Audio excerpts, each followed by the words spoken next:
Eto ha. Papalitan po yung waiter. Yung waiter. Yung Senate President, si Chis Escudero. Kudeta sa Senado. Pag-usapan natin. Mamaya natin itapik po yung patungkol sa galawan. Yes po, gumagalaw na ang AFP. Di umano. Umuugong ang usap-usapan ng panibagong pagpapalit ng liderato sa Senado sa gitna ng issue ng impeachment laban kay Vice President Sara Duterte. Ang sagot dyan ng ilang senadora sa pagtutok ni Mav Gonzales. Eto na ha. May umuugong na galawan. Papalitan po yung waiter. Yung waiter. Yung Senate President, si Chis Escudero. Ilang buwan lang matapos palitan ni Senate President Chis Escudero, sinoy Senate President Juan Miguel Zubiri, umuugong na naman ang umano'y panibagong pagkilos ng mga senador para palitan ang kanilang liderato. Ang lumulutang na pangalan, si Senador Cynthia Villar. Pero sabi niya, strong message to the international community that the Philippines is.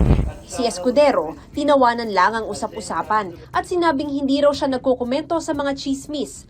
Ang lagi nga daw niyang sinasabi, chismis lang daw ito hanggang hindi nangyayari. Naku, kunwari ka ba, hindi ka nagko-komento sa chismis Panay ang komento nyo pinag-usapan nyo pa nga si Maris.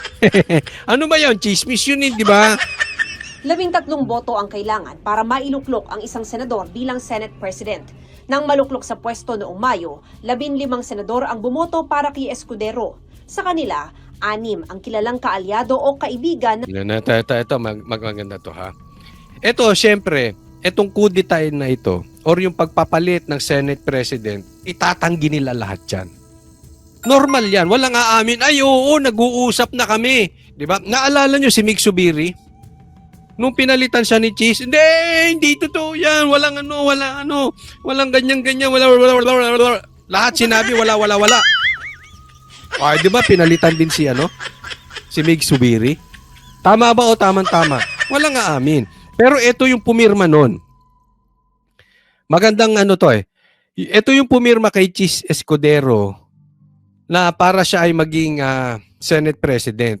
No? At 6 dito, si Bato, si Bongo, si Amy, si Robin, si Cynthia Villar at si Mark Villar para kay Duterte. So ito sa akin. Pag lahat yan pumirma ulit, malaking bagay kasi konti na lang ang kailangan nilang pirma, mapapalitan si Chis. Tatandaan natin, matibay na kaalyado ni BBM si Chis. Ginawa pa ang waiter ni Lisa yan, naaalala ninyo? Diba? Wag po kayong makakalimut. Ha? Tagahawak. Ginawang tagahawak ni Lisa yan si Chis Escudero, kaya dikit siyang dalawa na yan. No? Ngayon, merong nang nabubuong impeachment. At kailangan nila dyan, ang iuupo nila dyan, para masiguro itong mangyayari, kung matutuloy ang impeachment, may control po sila. Kaya importante yung Senate President. And possibly, hindi rin natin alam, maaaring totoo itong umuugong. Dahil bakit may balita kung wala naman talagang nangyayari sa loob. So this is definitely na kailangan nating abangan. And kung ako tatanungin nyo, kung si Cynthia Villar, I think she's better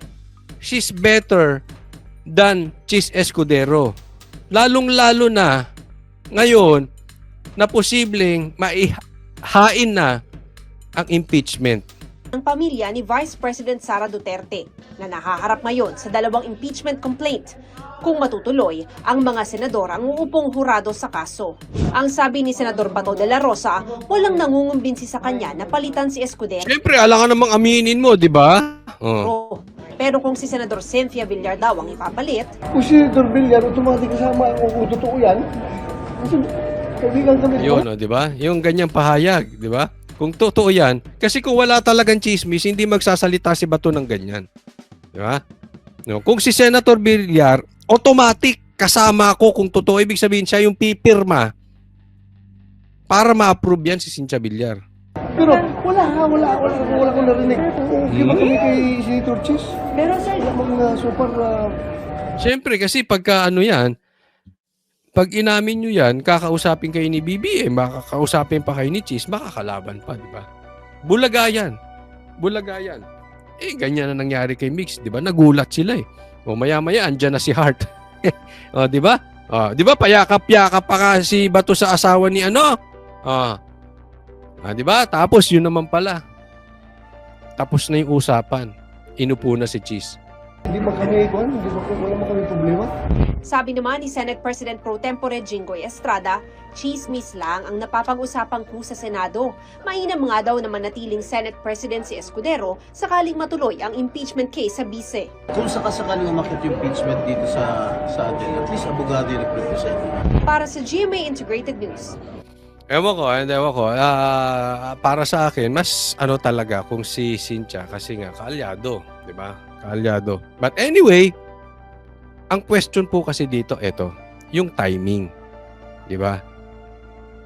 Kainitan. Ano bang pinakamainit na usapin ngayon sa Pilipinas? Impeachment. Tapos may umuugong na palitan ng liderato dito sa Senate. Palitan ng Senate President. Diba? So, ewan ko, hindi ako believe sa mga tanggi nito mga senador. Ito pa isang kaduda-dudang timing. AFP. Pinatahimik. Pinatapos ang hearing kay BP Sara. O, tingnan po natin.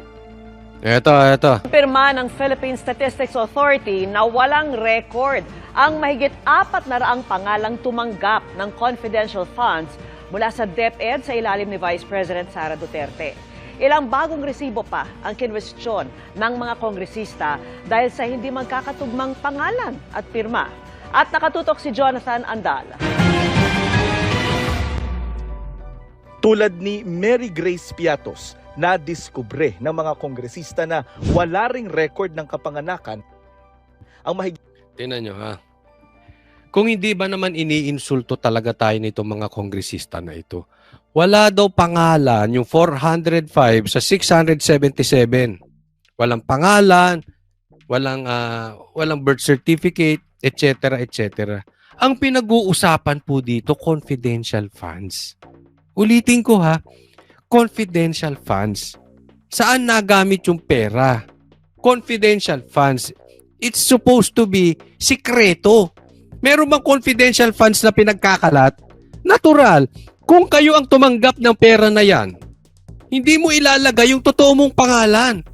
Kabobo naman na itong mga ito kung iniisip nila na tayo mga normal na tao ay maniniwala sa kanila. Talagang pangiinsulto itong ginagawa ng Quadcom.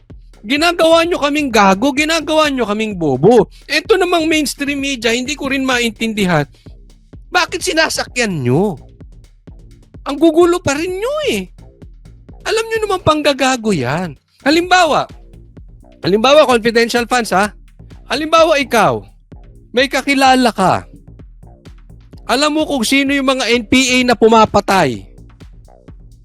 Nangingidnap ng kabataan. Child abuser na NPA. Halimbawa lang, alam mo, ikaw ang kanilang asset. Ilalaglag mo, ituturo mo bawat isa kung saan sila nagtatago. Ilalagay mo tunay mong pangalan. Pag nakatanggap ka ng pera kasi kakailanganin mo para doon sa paano mahuhuli itong mga mamamatay, itong mga ngidnap ng mga bata. Ilalagay mo pangalan mo doon? Halimbawa, lalagay mo pa address mo? Ganon? Siyempre hindi. Asset ka nga eh. Kaya nga may purpose tayo ng confidential funds. Ang lakas naman manggago na itong mga ito. Talagang iniinsulto ang kakayanan natin. Di ba? Walang asset na maglalagay ng totoo niyang pangalan. Ilibing mo na rin ang sarili mo. Suutan mo ng barong tapos lumubog ka sa lupa. Para ka nagpakamatay niyan. Di ba? 400 pangalan na tumanggap ng confidential funds mula sa Department of Education sa ilalim ni Vice President Sara Duterte. Batay yan sa kumpirmasyon ng PSA o Philippine Statistics Authority. Siyempre. Hindi mo nga nilagay yung pangalan mo. Alam nga namang nasa birth certificate pa para namang si Raulo. Sa House Committee on Good Government and Public Accountability. Out of 677 individuals, Talino niyan. Talino na ito. 405 ay Saludo. walang birth certificate o walang record sa birth. Tatawa ko dito, pinagtawanan to sa Maynila, mamimigay silang ayuda. Sinisigaw, isko. Ang kapartner niya, si Lacuna. Galit na talaga tao sa inyo. birth certificate o pwede nating sabihin na non-existent. Ang ibang pangalan may record sa PSA pero maraming kapangalan. Kasama sa walang birth record ang isang Kokoy Villamin na tumanggap ng confidential funds mula sa DepEd at Office of the Vice President pero magkaiba ang pirma sa mga resibo. May bagong mga resibo rin kinwestiyon ng mga kongresista. Si Alice Crescencio nakapangalan sa 3 resibo pero magkakaiba ang pirma at address. Sina Sally at Sheila magkaiba ang pangalan pero pareho ang pirma. Medyo kalokohan na po ito. Ay itong mga taga-pirma Naka. o tagagawa nitong mga ARs na ito ay hindi coordinated. And because of this Alam mo ito kanina, doon kung sa napanood nyo sa SM na, hindi ako nagsabi nito si Greco Bellica po. Na-interview namin kanina sa SM na, alam mo sabi niya, kinig kayo mabuti rito. Bukod sa sahod, di umano si Greco nagsabi nito, may natatanggap pa raw na 1.5 million ang mga congressman na sasali sa hearing. Tapos, may bonus pa. May bonus pang 500,000, 500,000 kung maingay ka, kung bumabakbak ka, kung bumibira ka. Isipin mo, 2 million a month. Bukod sa sahod nila na 300,000 pesos. Ganyan po kalaki ang mga yan. Kaya nga naman, kung ikaw kongresista, mag-ingay ka na mag-ingay. Banatan mo lahat ng banatan. Kalokohan niyang ginagawa mo, BP Sara. Ganon. Diba? Kung susundan ko yung sinabi ni Greco, Bellica, huwag kayong magalit sa akin. Sinubong kayo ni Greco. Siyempre mag-iingay ka. Gagayain mo si Paduano, sigaw ng sigaw. Diba? Oo. Ang hirap kumita ng pera sa Pilipinas. Yung iba nga, halos maghikahos. Magkano lang sahod isang buwan. Ikaw sumahod ka ng 2 million. Sigaw ka ng sigaw. Mr. Chair, I believe that this receipt was again merely fabricated. Nilista naman ng mga kongresista ang mga nakita nilang pwedeng Plunder, use of falsified documents. Ba't di kayo magdemanda? Diba? Ingay kayo ng ingay dyan, ingay kayo ng ingay. Asan ang demanda? ikaso sa mga sangkot sa nakalipas na 7 pagdinig ng komite, gaya ng technical malversation, bribery, corruption. Ang dami Ang dami niyong ebidensya. Ang dami niyong gustong ibintang. Ayaw naman yung magsampa ng demanda. Puro kayo papogi sa TV. Sa bagay, sabi nga ni Greco, 2 million pesos. Bigyan niya ng jacket. Of public officer, falsification of documents, perjury, at ang pinakamabigat, plunder o pandarambong. Kapag hinanap sa iyo kung nasaan yung funds or saan napunta at wala kang masagot, the law presumes na binulsa mo. Given the amount... Naks, ibintang nyo na rin. Siya na pumatay kay Jose Rizal. Oo, para may 500,000 bonus. Sabi ni Greco, ha? What we're talking about here, this may be under the crime of plunder. 612.5 million pesos na confidential funds ang hinahanap ng mga mambabatas kung saan ginastos. Sa ngayon, makaraan ng 8 pagdinig, tinatapos na muna ng komite ang investigasyon. Yun ang masakit. Tinapos na. Ha? Tinatapos na. Tapos na. Ano nangyari? Bakit anticlimactic? Nandun na tayo sa rurok eh. Biglaan yung tinapos. Ano nangyari? nila sa confidential funds ni VP Sara. Ito'y para bigyang daan muna ang impeachment laban sa bise na confidential funds din ang tinutumbok. Pero kinwestiyon ito ni Congresswoman Franz Castro, paano na raw iimbestigahan ang 2 military colonel na pinagbigyan di umano ng daang-daang milyong pisong confidential funds ni VP Sara. Bakit tinigil na natin doon? Hindi natin pinatawag. Ate! Teka muna, ate, may tanong ako sa'yo. Ha? Bagong baba ka ba sa bundok? Ayusin mo naman yung ano mo. Nakabili ka na ng suka. Ateng! Bira ito. Baka pagalitan ka ng amo mo. Balik mo na muna yung suka. Yung 2 security officer na involved o yung tumanggap. Nagsalita na rin po yung AFP na Ayun, nagsalita na yung AFP na ano. nakaroon na rin po sila ng internal investigation. Wala rin po akong tiwala na magkakaroon ng partial investigation. Ay, AFP. Walang tiwala sa inyo si Castro. Oh, ito yung sabi ni ano ha? Sabi ni Greco, komunista rin to. Isipin mo ha, kung totoo yung sinasabi ni Greco Bellica, komunista ito, walang tiwala komunista sa AFP? Ay, hinahamon talaga kayo ng komunista AFP, oh. Nako. Convicted to, ha? Convicted child abuser. Hindi ako nagsabi korte. Oh. Walang tiwala sa inyo, mga sundalo, militar, AFP, walang tiwala sa inyo. Pero eto yung galawan. Bigla silang huminto. Ayan nga ang question ni. Yan ang kina-question ng marami. Tingnan nyo ha. Pakinggan po natin ito mabuti. Sinasabi na lahat ng pag-iimbestiga kay PRRD, pag-iimbestiga kay BP Sara, ang dulo niyan, impeachment. Yan po ang sinasabi nila Senator Bato, yan ang sinasabi nila BP Sara, yan ang sinasabi ng marami.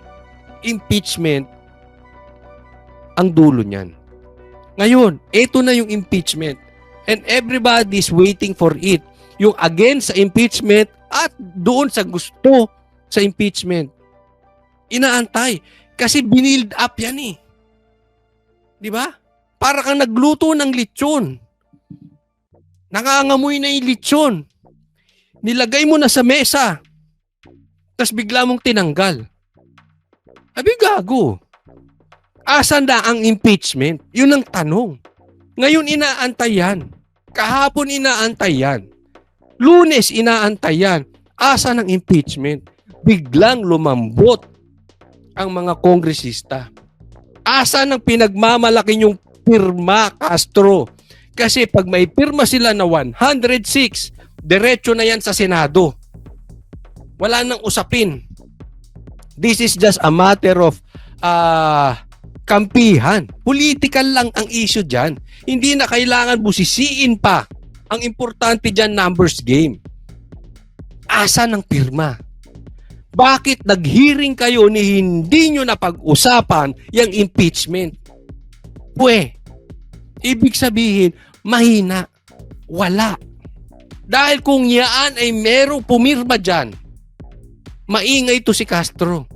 Kung meron ng 106 yan, maingay na to Makabayan Black. At yung mga sinasabi nila komunista, maingay na. Until now, wala pa. Bakit? You are a failure. Posibleng gumalaw na sa Senado. Posibleng gumalaw na sa militar. Ito ha, kita mo, hihinto. At militar na mag-iimbestiga doon sa 2 tao niya. Yan ang pinuputok ng butsin nito si Castro. Gusto niya siya pa rin ang mag-imbestiga. Imbestigador ang peg neto si Castro. Imbestigador ang datingan, hindi na kongresista. Pero may galawang AFP, hindi natin alam kung ano yun. Basta sila na daw mag-iimbestiga. Pwedeng pinatahimik sila eh. Pwede ha, hindi ko sinasabing pinagbibintangan ng FB, pero pwede yun eh. Manahimik na kayo kasi political lang yan. Otherwise, gagalaw kami. Pwede. Kasi katakataka, bakit biglang umistop? Tama na muna. Tama na yung pagdinig kay BP Sara. Walang impeachment. Biglang nanahimik ko. Yan ang inaantay ng buong Pilipinas and wala. Wala. Kasi alam nyo, yung impeachment na yan, isang go signal lang ni Marcos, pirmahan nyo na yan. Tapos yan. Kung hindi si Marcos, isang go signal lang yan ni Martin. Kayo, 107, pirma. Meron na yan. Ang tanong, bakit walang pirma? 2 tao lang magsasalita, pirmahan nyo yan, tapos yan. Senado, ibang usapan. Hindi nila hawak. Congress hawak nila. Kaya nga posibleng papalitan si Chis Escudero eh. Ni Senator Villar. Pansin nyo? It means, pati si Martin, posibleng naduwag. Dahil alanganin sila dyan. Kadali yan eh. Isang sabi lang ni Martin, inimbestagahan nga yung dating presidente. Di ba? Isang sabi niya lang, ayuda rito, ayuda ron, ayuda dyan. Wala eh, di ba? Sa madaling salita, walang binibitawang go signal si Marcos at si Martin. Sa madaling salita, binaga. Sa madaling salita, kinabahan. Sa madaling salita, palit script. Planning muna, tingnan natin, delikado tayo, magrarally INC. Maraming religious group, sasampa na rin. Baka AFP nagsalita na. Baka nakausap nila yung Senado. Hindi kami pipirma ng impeachment. Sa madaling salita, nalaman na nila yan. Kinuha na nila yung ano. Kinuha na nila yung pinaka-sense. Yung pinaka... kung ang tsansa nila ay makukuha nila ang Senado, makukuha ba nila ang simbahan, makukuha ba nila ang amor ng taong bayan, any of them, any of those, yung mga grupo-grupo, asosasyon, napag-aralan nila yan. At alam nila, mahina yung impeachment. Tungo doon dahil alam naman natin, tauhan nila yung involved. Sinusubukan pa naming makuha ang panig ng Next.